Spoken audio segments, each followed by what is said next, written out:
안녕하세요. POT 수기 운동 연구소입니다. 오늘은 비뇨기계 발 반사구의 관리에 대해서 신장, 부신, 수뇨관, 방광 반사구에 대해서 소개하도록 하겠습니다. 우리 몸에 대표적으로 노폐물을 배출하는 기관으로서 체내 수분과 전해질 균형을 유지하는 중요한 역할을 합니다. 그렇기 때문에 발반사요법으로 이러한 기관을 연결된 반사구를 자극함으로써 건강관리에 도움을 주고자 합니다. 오늘 각 기관의 기능과 위치, 반사구의 효능, 그리고 마사지 방법까지 간단하게 소개하겠습니다.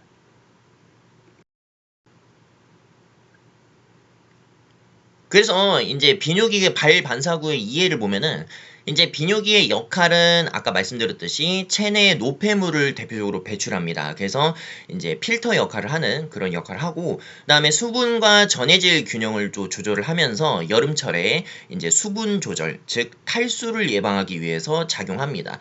그다음에 또한 이제 혈압 조절과 호르몬 조절에도 관여하는 역할을 합니다. 주요 반사구는 이제 신장 반사구와 부신 반사구, 수뇨관 반사구와 방광 반사구의 역할을 담당합니다.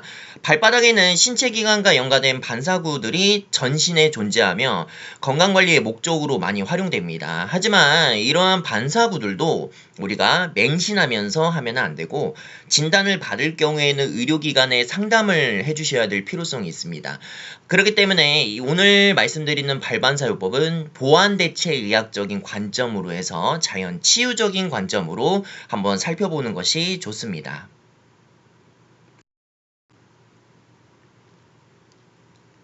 그래서 첫 번째는 이제 신장의 구조와 기능을 보면은 신장은 허리 양쪽에 위치한 콩 모양으로 존재합니다. 그래서 두 개 정도로 이제 양쪽으로 존재하고 있으며 길이는 약 10cm, 무게는 약 150g 정도로 된다고 합니다. 그리고 또한 신장이 가장 중요한 기능은 혈액 속에 노폐물을 걸러주는 필터 역할을 하고 소변으로 만들어서 배출합니다. 또한 체내의 수분 조절과 전해질 균형을 유지하는 역할을 하고 혈압 조절까지도 관여합니다. 그렇기 때문에 우리 몸의 항상성을 유지하는 매우 중요한 기관이라고 볼 수 있습니다. 그래서 이제 신장반사구의 위치를 보면은 신장반사구는 양쪽 발 모두 존재하며 제2번, 제3번 정도의 중족골 머리 아래 움푹한 들어간 부분에 위치합니다. 그래서 이제 용천혈 부분과 동일하다고 볼 수가 있는데 사람 인자의 가운데 부분에 해당이 됩니다.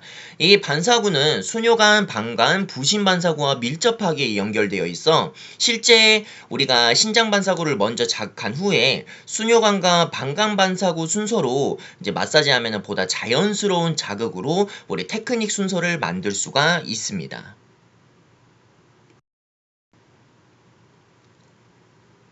그래서 이제 신장반사구의 효능은 아까 말씀드렸듯이 신장반사구는 노폐물 배출을 촉진을 하고 혈액순환을 도와 피로회복에 활용됩니다. 또한 이제 관절염에도 관여한다고 보고 이제 만성피로와 당뇨, 고혈압, 천식과 같은 질환의 건강관리에도 보조적인 역할로 활용됩니다. 다만 발반사요법은 이제 아까 말씀드렸듯이 질병 치료의 목적, 의료행위가 아니라 건강관리를 위한 보완 대체 요법입니다. 그래서 증상 완화의 보조적인 요법이라는 걸 기억하셨으면 좋겠고, 그 다음에 또한 이제 발반사 요법 또한 우리가 꾸준함이 중요합니다. 한 번 할 때 뭐 일주일에 한 번 하고 끝나는 게 아니라 우리가 이틀 격주로라도 일주일에 한 3-4번에서 5번 이상 정도는 하루에 10분에서 20분 사이로 꾸준하게 우리 신장반사구를 지압해 주는 것이 효능이 있습니다. 그래서 이제 신장반사구의 테크닉 방법으로 보게 되면은 첫 번째는 바로 엄지를 이용한 기본 마사지입니다. 치료 손을 먼저 엄지의 반사구에 밀착한 다음에 적합한 이제 압력으로 천천히 밀어줍니다. 보조손은 우리가 고정손이라고 부르는데 발을 안정적으로 잡아주면서 수근의 부위를 이용해 주변의 근육을 부드럽게 풀어줍니다. 그리고 또한 이제 압력은 통증이 심하지 않는 범위에서 시행하는 것이 중요합니다. 그렇기 때문에 왼발 기준으로 했을 때 오른손 치료, 손은 왼손은 보조손이라고 보시면 좋습니다. 엄지를 반사점에 밀착하여 적절하게 압력을 지그시 주는 것이 좋고, 보조손은 수근을 좀 더 이제 고정하는 데 사용되면서 그 다음에는 부드럽게 이제 자극을 해주는 방법이 사용되는 것이 좋습니다. 그리고 또한 인제 신장 반사구의 테크닉 두 번째, 세 번째를 보면은 두 번째는 검지를 이용한 그러니까 검지 관절을 이용한 방법입니다. 우리 검지를 구부린 후에 우리 관절 끝부분을 사용하여 반사점을 자극하면서 전법과 철법을 적용합니다. 세 번째는 스틱을 사용한 지압봉을 사용한 방법입니다. 스틱을 짧게 잡아야 힘을 조절하기 쉽고 보조손으로 스틱을 끝을 사용하여 지지하면서 일정한 압력으로 자극하는 것이 중요합니다. 그렇기 때문에 우리가 먼저 이제 두 번째는 검지 손가락을 구부려서 관절 끝부분을 이용해 지그시 일직선으로 자극을 해주는 것이 좋고, 반사점에 밀착한 후에 전법과 철법 아까 말씀드렸듯이 사용해주면 좋고, 스틱 즉 지압봉을 활용하여 우리 짧게 잡은 상태에서 지그시 풀어주는 방법이 좋습니다. 그래서 일직선으로 자극해주는 방법도 좋고, 이렇게 원을 그려주면서 자극해주는 방법도 활용될 수 있습니다. 다음은 이제 부신 반사구인데, 부신은 신장의 위쪽에 위치한 작은 내분비 기관으로 좌우 한 쌍씩 존재합니다. 부신 수질에는 아드레날린과 노르아드레날린이 분비되어 긴장과 스트레스 상황에서 우리 대응하도록 도와줍니다. 부신 피질에서는 스테로이드 호르몬이 분비되어 신진대사와 면역 기능 유지에 중요한 역할을 합니다.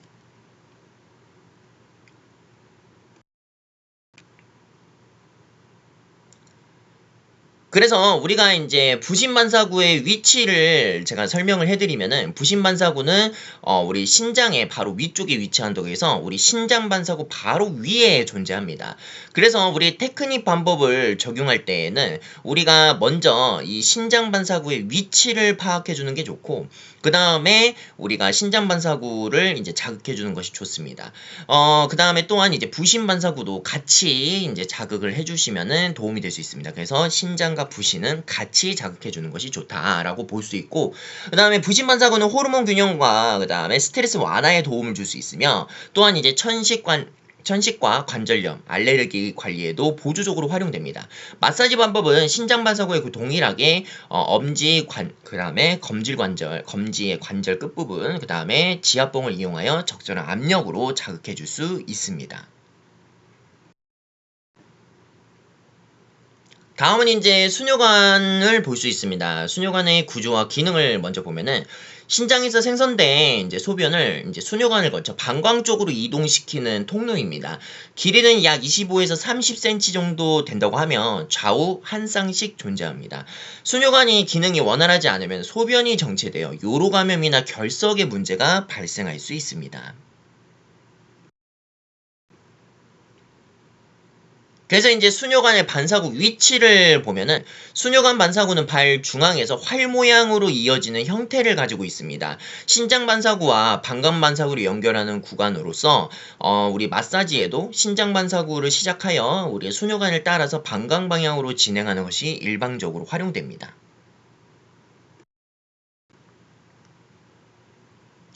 그래서 이제 수녀관 반사구의 테크닉을 보면은, 마사지 시의 발등은 내 손가락으로 안정적으로 지지합니다. 엄지나 검지 관절을 이용해 활 모양으로 반사대를 따라 천천히 밀어줍니다. 지압봉을 사용하여 여러 번에 반복하여 자극을 하는 더블 테크닉을 적용할 수도 있고, 균일한 자극을 우리가 적용해 줄 수 있습니다.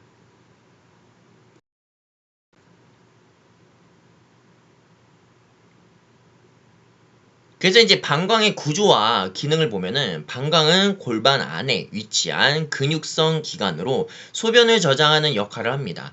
방광 기능이 저하되면은 이제 빈뇨와 잔뇨감, 요실금 등의 증상이 나타날 수 있습니다. 평소 충분한 수분 섭취와 규칙적인 배뇨 습관도 방광 건강에 매우 중요하게 작용됩니다.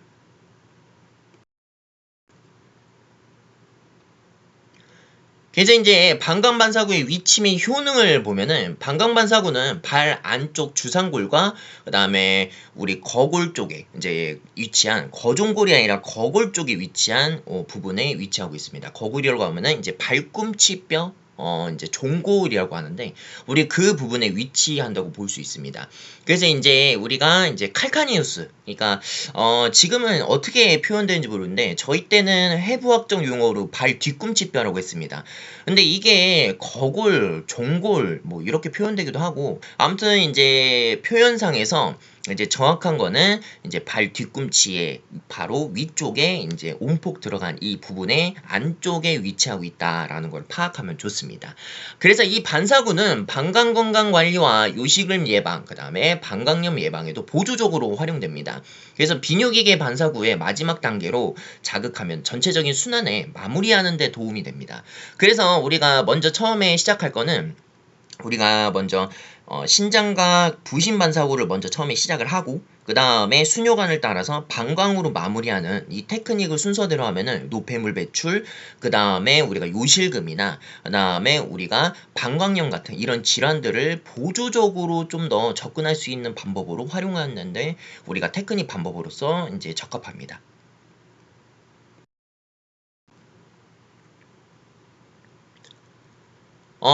우리 방광반사구의 테크닉을 정리하면은 방광반사구는 엄지를 이용해서 누르기와 밀기, 검지관절을 이용한 전법과 철법, 아까는 동일합니다.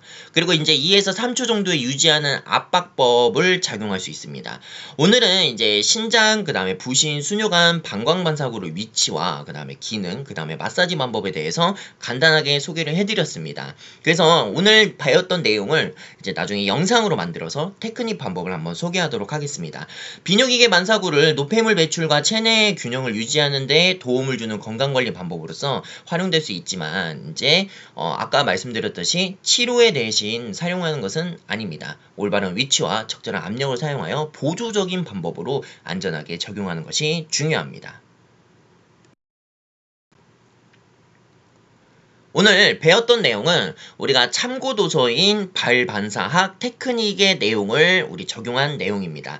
그래서 오늘 내용을 정리하면 신장은 노폐물과 여과와 소변 생선, 그 다음에 부신은 호르몬과 스트레스 조절, 수뇨관은 소변 이동, 방광은 소변 저장 배출, 이러한 이제 기능을 우리가 오늘 배웠던 내용을 토대로 해서 자연 치유적인 관점으로 우리가 효능을 볼 수가 있습니다. 그래서 오늘 배웠던 내용을 가정에서도 한번 활용해 보면은 좋을 것 같습니다. 영상이 좋으셨다면 구독과 좋아요도 부탁드리겠습니다. 시청해 주셔서 감사합니다.